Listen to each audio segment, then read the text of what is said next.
เงินเดือนหนึ่งพอดีเลยวันนี้เดือนหนึ่งเต็มบ่มื้อนี้ได้มื้อนี้ครบเดือนพอดีเลยนี่วันที่ยังมื้อนี่18จะมาวันที่ยัง18อ้าวแม่นบ่เอาแล้วพงลิขิตลีเนาะนี่เนาะเอาไปจังนั้นมันสิเฮียนะเฮ้ยพี่น้องเอ้ยนี่แหละพี่น้องเอ้ยเงินซาล้านแป้นมาตู้6ปีพี่น้องเอ้ยวันนี้กลับมาครั้งแรกแป้นเนาะแล้วนับมือนับบ้านอยู่ด้วยคลองสิเมื่ออยู่ติโดยเพิ่นแล้วบ่มีลูกมีเมียหรือว่าอยากคลองเมื่อเนาะคนมีลูกมีเมียคือบ่มีแล้วชงคือสิบ่อยากกินฮอดเมียปานใดดอกเรานี่มากินฮอดได้แต่เมื่อบ่ได้เพราะว่าถ้าเมื่อละงานสิอยู่สงักเด้แม่นเจ้าผู้เดียวเนาะลูกใหญ่ครึ่งนึงยังครึ่งนึงลูกแม่ตู้จักปีแม่นลูกแม่ตู้จักปี2-3 ปีแม่ตู้จักปีแม่ตู้6 ปีสัมพ่อยังบ่เฒ่าเนาะผมก็ยังบ่ทันได้งอกโอ้คือพี่น้องเอ้ย6 ปีเด้อพี่น้องเด้อเนาะปีหน้าเด้จักปีแม่ตู้ปีหน้าก็ปีนึงบ่6 ปีเลยจักปี6 ปีแล้วก็7 ปี7 ปีแล้วก็8 ปีเนาะเฮาให้จะไปซื้อน้ำกินเด้อเลยให้กระดาษตัดสายมันเก็บได้ของขายโอ้ยให้ลูกให้ฟรีให้ตุ้ยให้ฟรีให้งามลูกขวานก่อนให้ตุ้ยให้ยามให้เยอะเลยลูกบ่อยากตุ้ยลูกอยากจอยให้ตุ้ยงามก่อนแน่ขึ้นบ้างบ่อยากตุ้ยอยากจอยให้ตุ้ยให้มีเด้อแล้วว่ะมันรถอยากจอยบ่อยากตุ้ยบ่หับเด้อตัวนี้เด้ออยากตุ้ยอยากพี่นี่เด้อ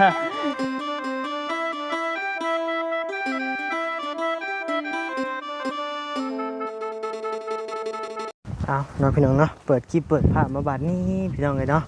มาพบมาพอกับบ่าวนิวอยู่เฮือนอยู่ซานน้องว่าซั่นเนาะพบกันอยู่เฮือนอยู่ซานแม่ตู้6 ปีเด้อพี่น้องเด้อเนาะมาเยี่ยมมายามเพิ่นก่อนมื้อนี้พอดีทางบ่าวยาวหาบ่าวนิวมาเนาะพี่น้องเนาะแก่วงกบมาให้ทางแม่ตู้6 ปีเนาะพี่น้องเนาะก็เลยว่าทางเวียกทางงานห้องหมอกะถือว่าหลุดพ้นไปด้วยดีเนาะพี่น้องเนาะก็ยังบ่มีหยังบัดนี้ไปจ่ายเงินจ่ายคำเมียนไปแล้วเนาะแล้วก็เอาเงินเมียนให้กับน้องเทพแล้วพอดีบัดนี้ก็เดินทางขึ้นมาพี่แน่นะพี่น้องเนาะมาเยี่ยมมายามทางแม่ตู้6 ปีเป็นครั้งแรกเด้อพี่น้องเด้อเนาะเดินทางมากับบ่าวยาว2 คนพี่น้องเอ้ย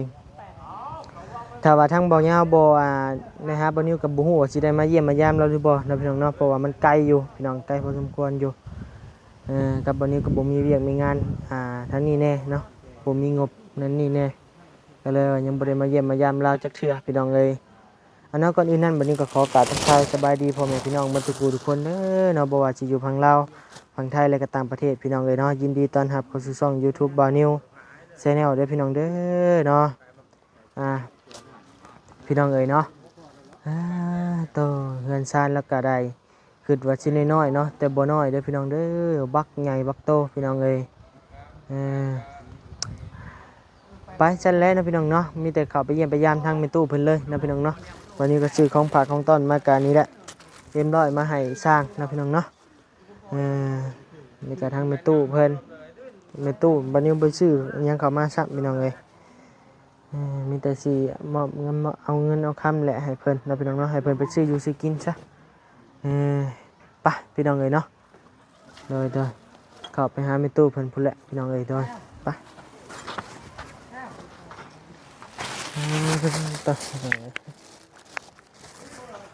เงินซานลั่นแป้นเพิ่นพี่น้องเอ้ยเนาะ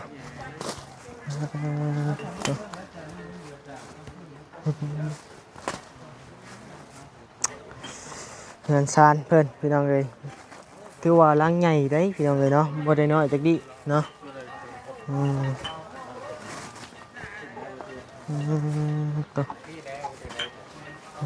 ไปใส่ลุงอัดโอ้โดยสบายดีเด้อลุงอัดไปเข้าป่าจังหน่อยมันเหี่ยได้ฮะเก็บบ่เมื่อมาหักไปในวันนี้ได้โทรหารถคันบ่ค่าเวียได้อยู่ดอกบ่ยากดอก ที่ยวมาดูอยู่ เดี๋ยวมาดู แม่นมาเฮือน เดือนหนึ่งพอดีเลยวันนี้ เดือนหนึ่งเต็มบ่ มื้อนี้ได้มื้อนี้ครบเดือนพอดีเลยนี่ วันที่ยังมื้อนี้ 18 18จะมาวันที่ยัง 18 อ้าวแม่นบ่เอาแล้วพงลิขิตลีเนาะนี่เนาะ เลย เอาไปจังนั้นมันสิเฮียนะเฮ้ยพี่น้องเอ้ยนี่แหละพี่น้องเอ้ยเงินซาล้านแป้นมาตู้6 ปีพี่น้องเอ้ยวันนี้กลับมาครั้งแรกนะพี่น้องเนาะเงินซาล้านแป้นเพิ่นทางทีมงานลุงอาจเพิ่นลงมือจัดการเฮ็ดพี่น้องเอ้ยที่ว่างามพี่น้องเอ้ยหลังใหญ่โตพี่น้องเอ้ย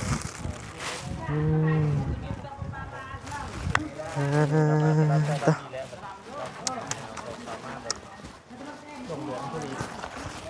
สบายดีเด้อสั่งมีโดยสบายดีพอน้องกึเฮ้ยน้องเอ้ยบ่พบหน้าพบตากันหลายมื้อหลายวันเลยเนาะทางลุงอ่านว่า1 เดือนแหละ1 เดือนเต็มว่าซั่นจะมาวันที่ยังจะมา จำบ่ได้ ลุงอ่านวันที่18ลุงอ่านว่า เรานับมือนับบ้านอยู่เด้ คลองสิเมื่ออยู่ติ โดย เพิ่นแล้วบ่มีลูกมีเมียหรือว่าอยากคลองเมื่อเนาะ คนมีลูกมีเมียคือบ่มีแล้วทรงคือสิบ่อยากกินฮอดเมียปานใดดอกเรานี่ มากินฮอดได้แต่ว่าเมื่อบ่ได้เพราะว่าถ้าเมื่อละงานสิอยู่สงักเด้ แม่นมีเจ้าผู้เดียวเนาะ แม่นน่ะคันเฮาบ่อยู่มันผัดเฮ็ดต่อบ่ได้บัด โด นี้ ยแต่ว่ามื้อนี้ทั้งช่างงดงามนี่เมื่อแล้วติ เมื่อแล้ว แต่ว่าคือว่ามื้ออื่นเพิ่นสิมา โดย คันว่าได้เลยจักว่ามื้ออื่นสิเปลี่ยนใจเป็นมื้อฮื้ออีก โดย เพิ่นกินฮอดเมียแล้วว่าแต่มื้อ เฮาก็กินฮอดอยู่แต่เฮามื้อบ่ได้ถ้าต้องจบงานจังสิมื้อคันนั้นว่านี่ โดย มันคันเมื่อบ่คือว่างานมันผัดบ่เดินแล้วเนาะหมู่ที่นอนท่ามันผัดยาก แม่นแล้วมันก็บ่คือแท้เนาะคันเจะเมื่อก็ได้ต่อบันเทิมนี่ได้จักลัง3ลังบ่เจ้า นะ3 ดัง 3ลัง แม่น โอ้เมื่อนี่ก็ซื้อรถวิโก้ขี่แล้วพี่น้องเอ้ย โอ้ยกินพอได้กินนี่แหล้วก็ได้ โดยมาลุงอ่านมา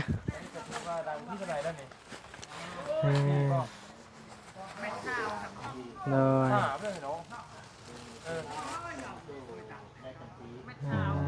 ต่อน้องเอ้ยเนาะหนาวบ่อยู่พี่กะ หนาวเลยวันนี้เลยหนาว ปานไอ้หนุ่มเกาหลีเนาะพี่น้องเนาะ ลุงเกาหลีลุงเกาหลีเด้อ ลุงอ่านวันมีฝนอยู่นั่น โดยแบ่งกัน เห็นหน้าเห็นตากันเป็นเดือนเนาะวันนี้เรา โดย เดือนคือเก่าเด้อวันนี้เด้อ โดยเว้ยกินฮอดยัง ข่าวดีแต่ตี ยัง ได้รับเลยตี ยัง ว้าว อ้าวบ่ได้ตัวได้ยังบ่ได้ รับนะได้พวกอะไรกินยังนะ ยัง ยังบ่ได้ เงินคำก็ยังบ่ทันได้คือเก่าแหละ ไก่เลยตี ก็ใกล้อยู่แต่ว่าบ่ฮู้ว่ามันสิมีปัญหาหยังอีกบ่ แต่แบบนี้เด้อ โดยแม่น แจกที่เองมีคนนัก คนสู้กันนั่นตีชนะคน โดยแม่นคนสู้เท่านั้นสิชนะ คนบ่สู้ก็มีแต่แพ้ แม่น แล้วก็สู้มาปานนี้แล้วก็สู้ต่อไปวันนี้ แม่น ปีละบ้างวันนี้ ฮะ ปีละ ยังวางเฮือนเจ้านี่ฮะแต่6 เดือน7 เดือนนี้ ข้าก็อยากให้มันปีไวๆเลยล่ะ เอ้ากินไว้ มากินในแหวนเฮือนของสภาพอ่ะ บ่ได้แหวะเลยได้จวดพี่เลยเวลาก็บ่หลายแน่นะเพราะว่าหับแม่น้องเทพเขาหมออยู่เฮาก็ได้ อ๋อ เป็นไข่ยุงแม่นแล้วก็ผมหล่นบวมหมดกระต้นกระโต เป็นผมหล่น แม่ อาการเป็นอะไรฮะกับเขาบ่ ฮะ ฮะกับไปเขาบ่ เฮาไปเอามาเขาหมอเมื่อคืนนี้จวดแต่เฮือนน้องไฟฟ้าแล้วไป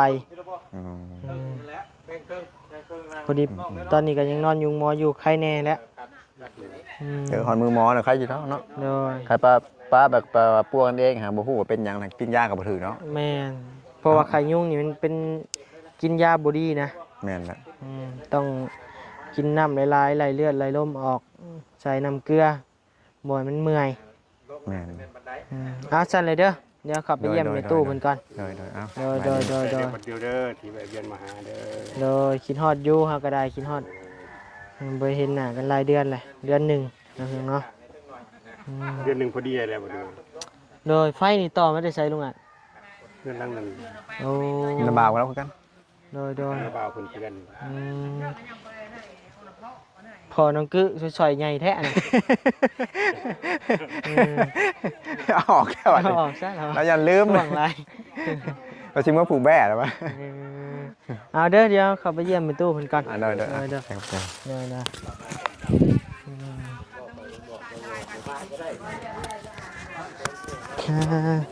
สบายดีไหมตู้สบายดี เออ โดยเฮ็ดยังนี่เฮ็ดยังอยู่ อยู่ซื่อ อยู่ชื่อ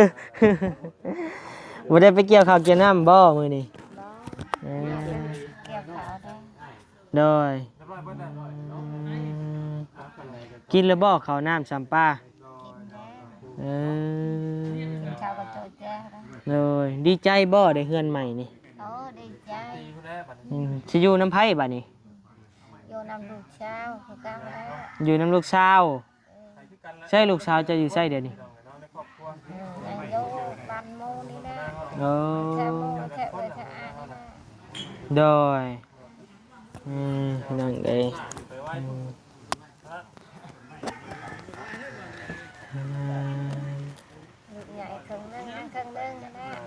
ลูกใหญ่ครึ่งนึงยังครึ่งนึงลูกไม่ตู้จักปี แม่นลูกไม่ตู้จักปี 2-3 ปี 2-3 ปีไม่ตู้จักปี 6 ปี ไม่ตู้6 ปีสัมพ่อยังบ่เฒ่าเนาะผมก็ยังบ่ทันได้งอกโอ้คือพี่น้องเอ้ย6 ปีเด้อพี่น้องเด้อเนาะปีหน้าเด้จักปีแม่ตู้ ปีหน้ากับปีนึง บ่6 ปีเลยจักปี 6 ปีแล้วก็7 ปี 7 ปี7 ปีแล้วก็8 ปีเนาะโดยพี่น้องเอ้ยลูกแม่ตู้นี่5 ปีโดย มีตู้ได้ของกินได้ด้วยนี่ โดย แบ่งปันกันดีกว่า แบ่งให้ลุงหนวดได้บ่ แบ่ง ได้บ่เฮาขอข้าวบ่ให้เฮาซับ เพราะเขาให้ใจ เอ้าแล้วว่าเฮ็ดข้าวได้10 สอบ20 สอบแล้วอ่ะ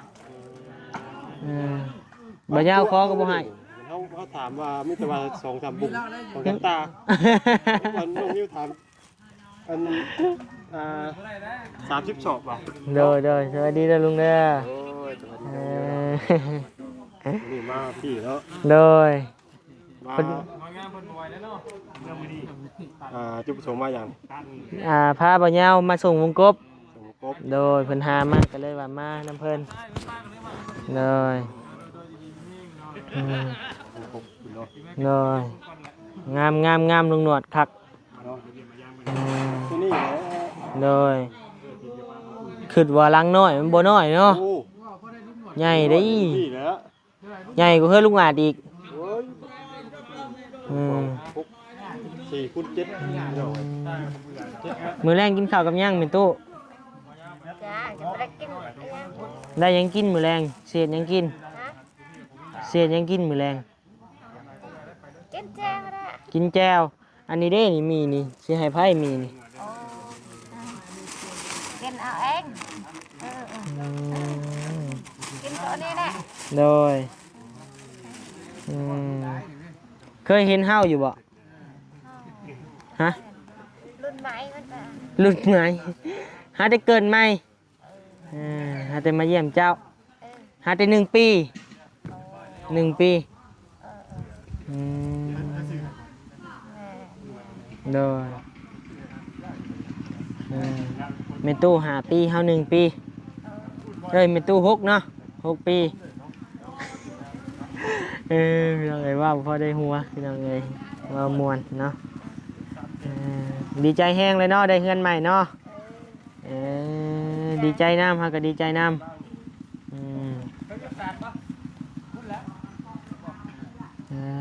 พี่น้องเอ้ยมันเฮากับมาครั้งแรกเนาะมีอยู่บ่เงินคำใช้บ่มี โดยเบิ่งหาสิเบิ่งเงินเบิ่งค่ำก่อนมีหลายอยู่บ่เฮาก็ได้เติมน้ำมันรถหมดแหละ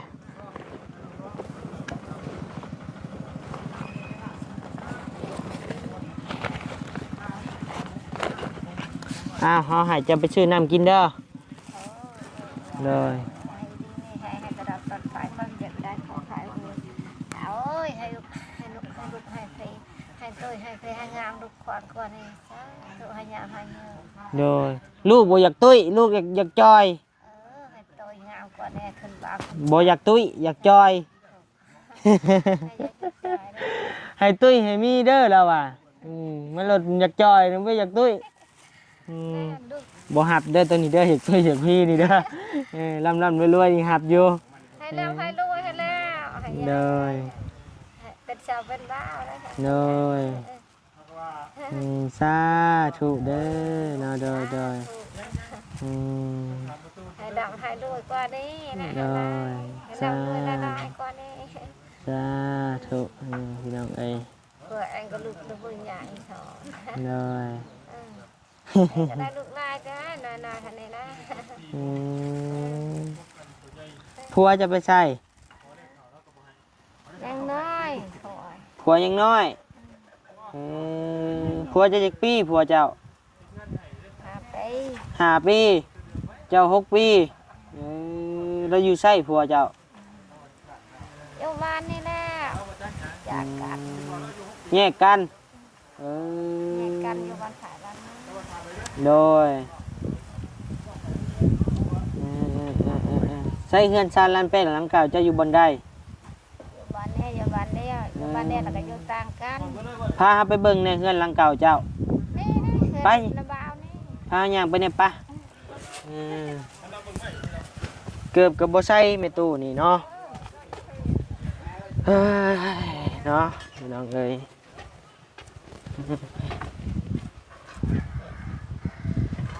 นี่เป็นหลังนี่ หลังนี้เฮือนน่ะบ่าว เป็นระบาวนี่ บ่หลังจะนอนน่ะหลังนั่นบ่ ไปเบิ่งหลังนั่นไปเอามาครั้งแรกพี่น้องเอ้ยบ่ตูนสั่งไม้มาบ่โอ้คักโดยสบายดีโดยไปเบิ่งเงินเพิ่นก่อนโดยเอ้ยเนาะโมทนาสาธุนำพี่น้องเอ้ยบ่ตูนซื้อไม้มาพี่น้องเอ้ยเนาะ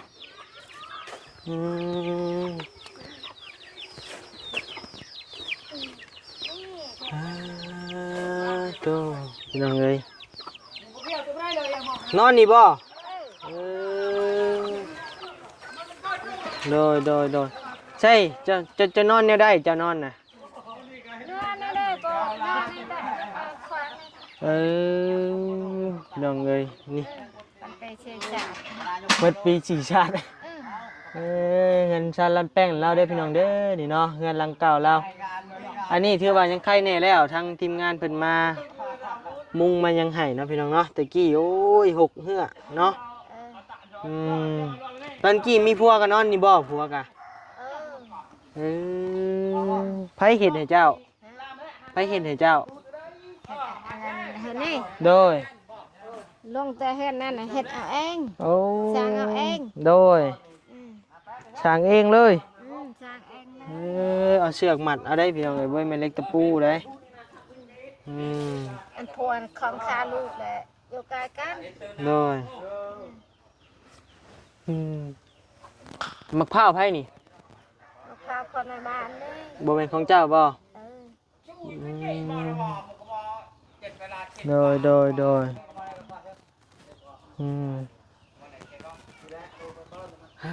พี่น้องเอ้ยนี่แหละงานสารลำแป้งเราหลังเก่าเนาะพี่น้องเนาะ